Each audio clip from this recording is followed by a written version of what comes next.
ገለጠው በአማኙ የእምነት መጠን ነው። እምነት የሚገለጠው በአማኙ መንፈሳዊ የቅድስና መጠን ነው። እምነት የሚለካው በቅድስናው ጠርዝ ጫፍ ላይ ባለ መንፈሳዊ ህይወት ነው። ስለዚህ እምነት እኔ ባላየው እሱ ያየኛል፣ እኔ ካለሁበት እሱ አለ፣ የማቀርበውን ጸሎት ልመና ሰምቶ ምላሽ የሚሰጠኝ አምላክ አለ ብሎ በልብ የሚታመን ረቂቅ ምስጢር ምን ይባላል? ንገሩኝ። እምነት። እኛ እናየውም፣ እሱ እኛ ካለንበት ማን አለ? አለ ብሎ ማመን። የራቀውን ያቀርብልኛል፣ የቀረበውን ያመቻችልኛል፣ የእስትንፋሴ መሰረቱ እሱ ነው ብሎ ማመን ያስፈልጋል። ስለዚህ ሰው ሲጸልይ ማመን መቻል አለበት። ሰው ሳያምን መጸለይ ስለሌለበት ነው ጌታ ራሱ ሲያስተምር አምናችሁ ነው ያለው። አምናችሁ ካለ በኋላ በጸሎት አለ። በምን? በጸሎት አለ። ጸሎት ምንድን ነው? ጸሎት ሰው ከእግዚአብሔር ጋር የሚያደርገው መንፈሳዊ ውይይት ነው። መንፈሳዊ ንግግር ነው። ከአምላኩ ጋር ነው ሰው ጸሎት የሚያደርገው፣ ወደ አምላኩ ነው ቢጸልየው።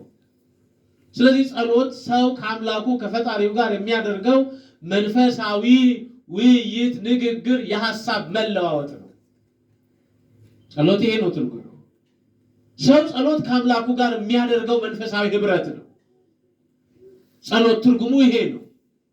አምናችሁ በጸሎት ካለ በኋላ የምትለምኑትን ነው።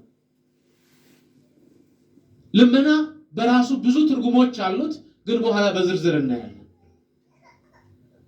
አምናችሁ በጸሎት የምትለምኑትን ሁሉ ትቀበላላችሁ አለ። ስለዚህ ሰው ካመነ ይጸልያል። ሲጸልይ ደግሞ የለመነውን ማን ይሰጠዋል?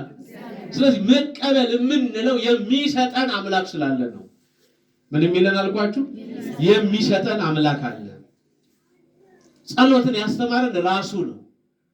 መላእክት አይደሉም ያስተማሩ። በብሉይ ኪዳን ዘመን የነበሩ ጻድቃነ ብሉይ አይደለም የነገሩ።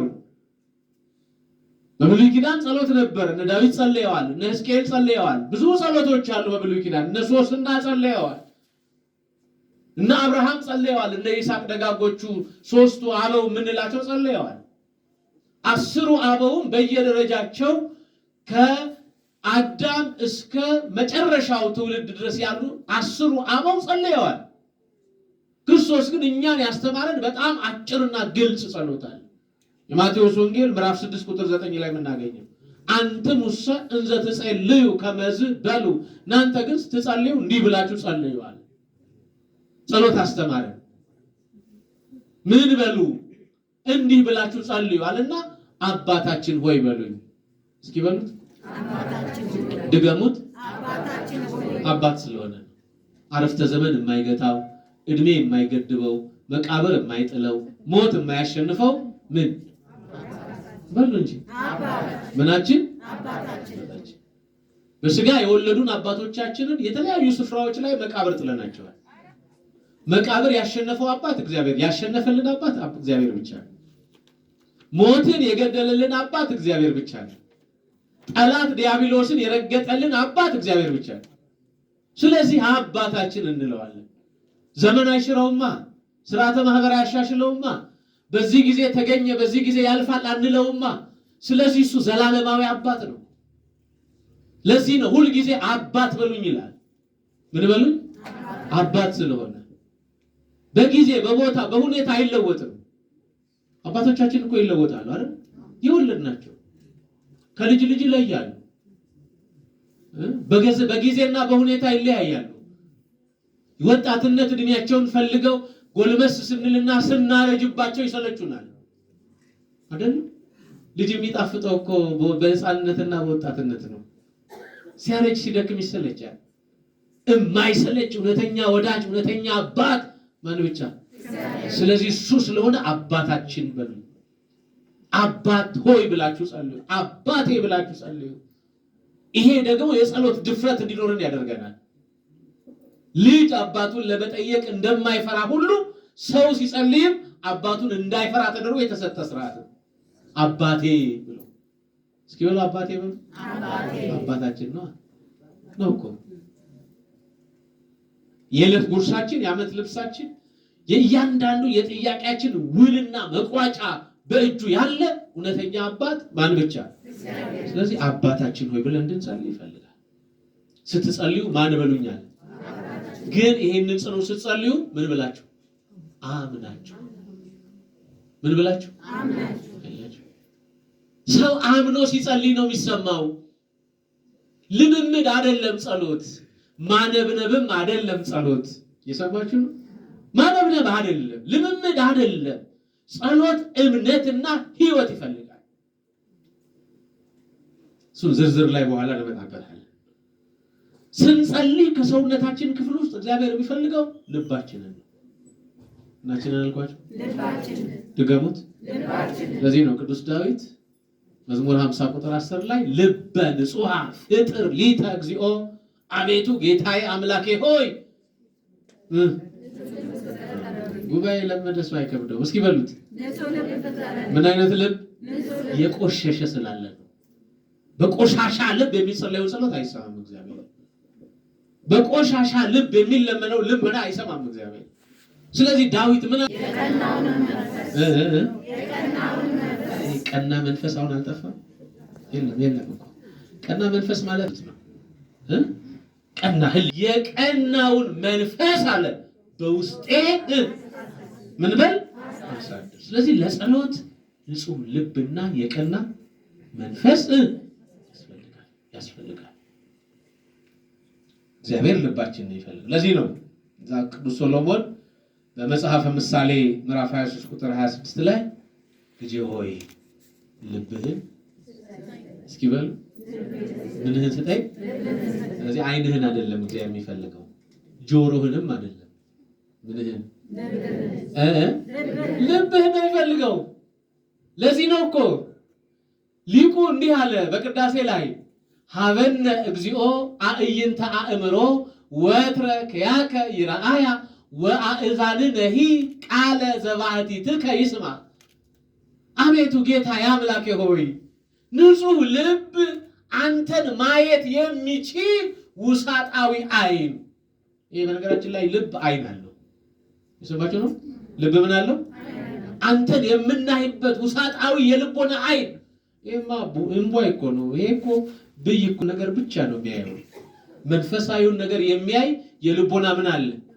ዓይን አለ። የልቦና ዓይን እሱን ነው የሚፈልገው እግዚአብሔር። ስለዚህ ልጄ ሆይ ምንን ስጠኝ?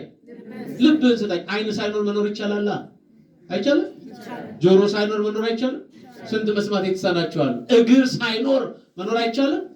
ስለሚቻል ምንን ስጠኝ? ልብህን። በዊልቸር የሚሄዱ ሰዎች አሉ። መስማት የተሳናቸው፣ ማየት የተሳናቸው ሰዎች አሉ። እግዚአብሔር ዓይናቸውን አይደለም ይንከባለለውን አይደለም የፈለገው፣ ምናችን? ስለዚህ ልባችን እንስጠው ለሱ። ስንጸልይ ከልባችን የልብ ጸሎት፣ የእውነት ጸሎት ይፈልጋል እግዚአብሔር። ለዚህ ነው ልጄ ሆይ ምንህን ስጠኝ? ልብህን ስጠኝ። ጸሎት 3 ክፍሎች አሉት። ስንት አልኳችሁ? 3 ክፍሎች አሉት። አንደኛው ምስጋና ነው። ምን? ምስጋና። ድገሙልኝ። ምስጋና ነው። ሁለተኛው ልመና ነው። ሶስተኛው ምልጃ ነው። ስንት ክፍል አለው አልኳችሁ? አንደኛ ምስጋና፣ ሁለተኛ ልመና፣ ሶስተኛ ምልጃ። 3 የጸሎት ክፍሎች አሉት። ይሄ ሁሉ ግን ስንለምን ምን ብለን? አምነን። ምክንያቱም አምናችሁ በምን? በጸሎት የምትለምኑትን ሁሉ ትቀበላላችሁ። አምናችሁ ብትለምኑትን ያለ። ስለዚህ የመጀመሪያው ስንጸልይ የጸሎታችን የመጀመሪያው ክፍል ምስጋና ነው። ሊቃውንቱ ሰዓታቱን ሲጀምሩት በምስጋና ነው።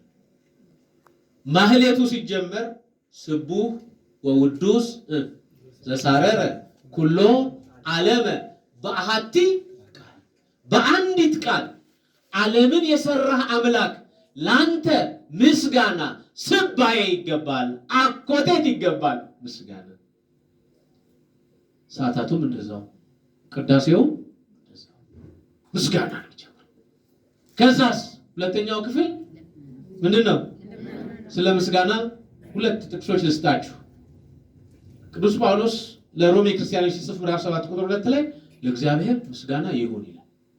ለማን? ምን ይሁን? ምስጋና ይሁን። ይሄን ስርዓት መላእክት ኖረውበታል። ትንቢተ ኢሳይያስ ምዕራፍ 6 ነው። ቅዱስ ቅዱስ ቅዱስ እግዚአብሔር ምድር ሁሉ ከክብርህ ተሞልታለች። ምስጋና ቅዱስ ውዱስ ክቡር ልዑል ልዩ ንዑድ ብሎ ማመስገን። ይሄ በነገራችን ላይ ምስጋና የመላእክት ምግብ ነው። ባያድለን ነው እንጂ ስጋውያን ስለሆንን ማህሌታችን የመላእክት የምስጋና ስርዓት ነበር። እኛ እስክታ መውረጃ አደረግንበት። እሱም ዘመን ተቀይሮ እንጂ የትናንትኖቹ አባቶቻችን አላደረጉትም። የሰማችሁኝ ነው? አላደረጉትም። ቁም ዜማው ከተዜመ በኋላ ጸናጽሉና ንዑሱና አብይ ዜማው ከተጮኸ በኋላ ከመረግድ እንኳን ሰፍቶ እንዲገባ አይፈልጉም ሊቃውንቱ የነበሩት። ዛሬ እስክታ መውረጃ ነው። አያችሁ፣ አገር ሲያረጅ ምን ያበቅላል? ኩርንችት። በደንብ እኔ አንዳንድ የነበሩትን ትልልቆቹ አባቶች ከትልልቆቹ እግዚአብሔር እድል ከሰጣቸው ከደጋጎቹ አበውጋስ የተወሰነ ጊዜ ስለቆየሁኝ አሁን ማየው ቅኔው የግጥም ድርደራ እንጂ ሚስጥር የሌለበት ነው። እውነት ውሸት ያለው ሊቃውንቱ በደንብ ትሰማላችሁ። ቅኔው ግጥም እኮ ነው። በልልኛ ቅኔ ምስጋና ነው። ቅኔ ተለክቶ አይደል? ነገ ባለፈው ሳምንት ተቀናዩ አይደል?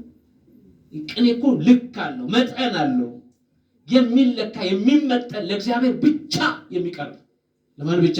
ለእግዚአብሔር ብቻ። እሱ ንጉሱ እሱ ነዋ። ለአምላክ ብቻ የሚሰጥ ምስጋና፣ ለሱ የመገዛታችን እሱን የማክበራችን መለያ። ስለዚህ የመጀመሪያው ጸሎት ምስጋና። አንደኛ ቆሮንቶስ ምዕራፍ 15 ቁጥር 57 ላይ ስትመለከቱ በክርስቶስ በኢየሱስ ክርስቶስ ድል መንሳትን ስለሰጠን አለ ለእግዚአብሔር ምስጋና ይሁን።